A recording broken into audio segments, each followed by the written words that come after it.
Spoken English Series, Accents, Cassette 2, Side 1.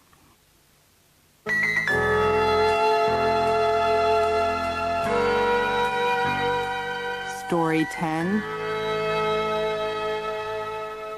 I was born on December 27, 1970, in San Francisco, California. I was raised by my mother and father, who share the immigrant and heartland experience. What I mean by that is my mother came over on a boat from Hungary in the year 1956 after the Revolution, and my father was born in the heartland of America in Indiana. He can trace his parents back to the Mayflower, coming over on that boat. I had a typical upbringing in San Francisco and enjoyed the multicultural aspects of life there, where you can meet people from China and Vietnam, Mexico, Russia, all parts of the world, all melting in one beautiful mosaic. When I was younger, I used to enjoy playing soccer, which is known as football in Europe, and it served me well because when I was 12 years old, I came to Budapest, Hungary, the land of my mother's birth, along with my grandmother, to explore routes and to spend a wonderful summer in a wonderful city.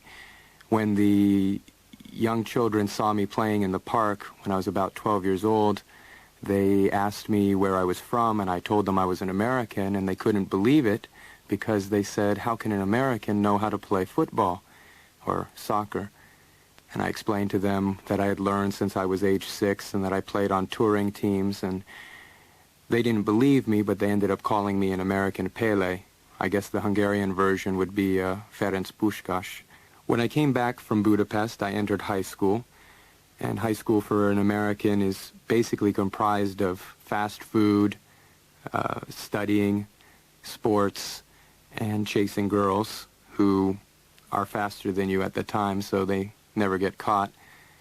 After high school, I went back to San Francisco and entered college, where I studied international relations and politics.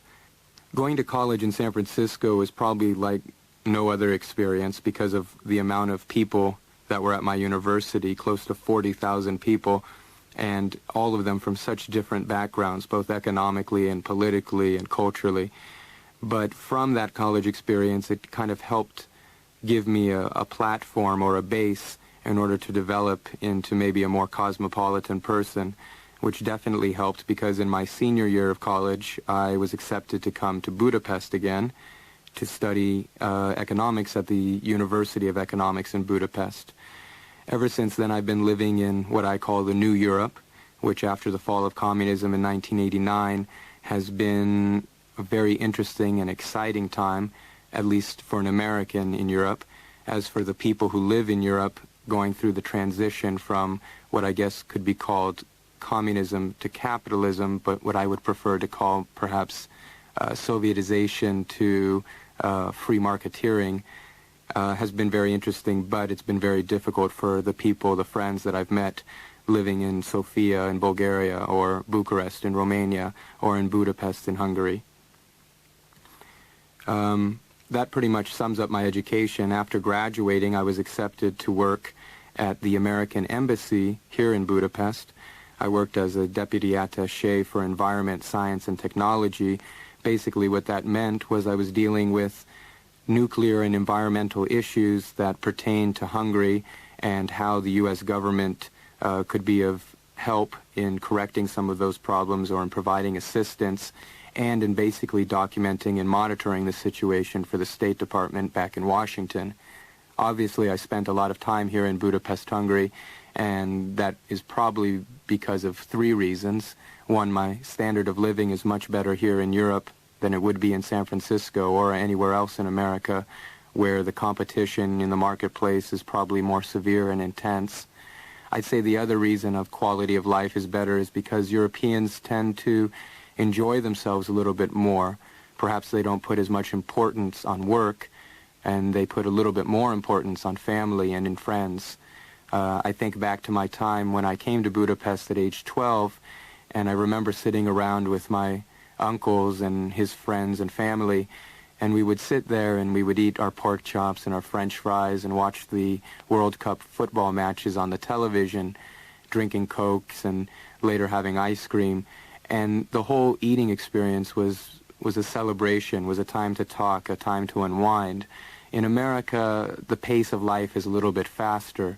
I guess that's why we are the creators of McDonald's and other fast food items. Everything's in a rush. As I guess the American saying goes, time is money. Anyway, having stayed in Budapest and finishing my tour in the State Department with the Foreign Service for America, I decided to stay on, and now I currently run a news program. It's a radio program that's broadcast via satellite throughout Central Europe. My interests include many things. I enjoy playing guitar. Someone once said that the arts are mainly a male-dominated profession for the simple Freudian fact that men like to, I guess in the form of a peacock, like to show off or like to strut their stuff. I don't know if that's necessarily the reason why I picked up playing the guitar, but it definitely has helped in getting dates.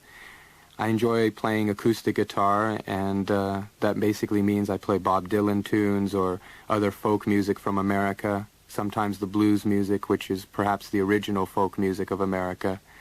I also enjoy playing electric guitar.